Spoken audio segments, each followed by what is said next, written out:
PDM अभी मुंतखब हुई नहीं और इक्तदार की बातें शुरू कर दी हैं। नून लीग और पीपल्स पार्टी केसेस से जान छुड़ाने के लिए एनआरओ चाहती है। इनको हुकूमत का जवाब है नो एनआरओ। वज़ीर आज़म के मुशीर बाबर अवान की बोल न्यूज़ के प्रोग्राम तब्दीली में गुफ्तगू। कहा, पाकिस्तान में अब इदारों की जंग खत्म हो गई है। ऑपोजिशन को डर है कि बजट गैर की खबर पर भी ला सकता है। शहबाज शरीफ ने बजट पढ़ा नहीं और अभी से कहना शुरू कर दिया है कि बजट अवाम दुश्मन है। उन्होंने हलकों में 30-30 हज़ार जाली वोट बनाए हुए हैं। ये वोटिंग में धांधली चाहते हैं, इसलिए इलेक्ट्रॉनिक वोटिंग के खिलाफ हैं।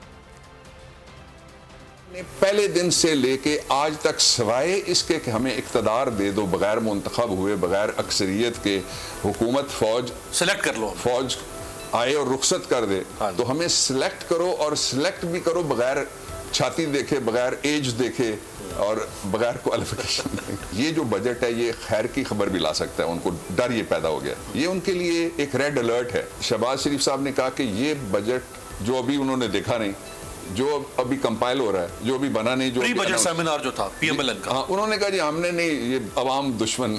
उनसे जान छुड़ा के एनआरओ, हमारा जवाब ये है नो एनआरओ।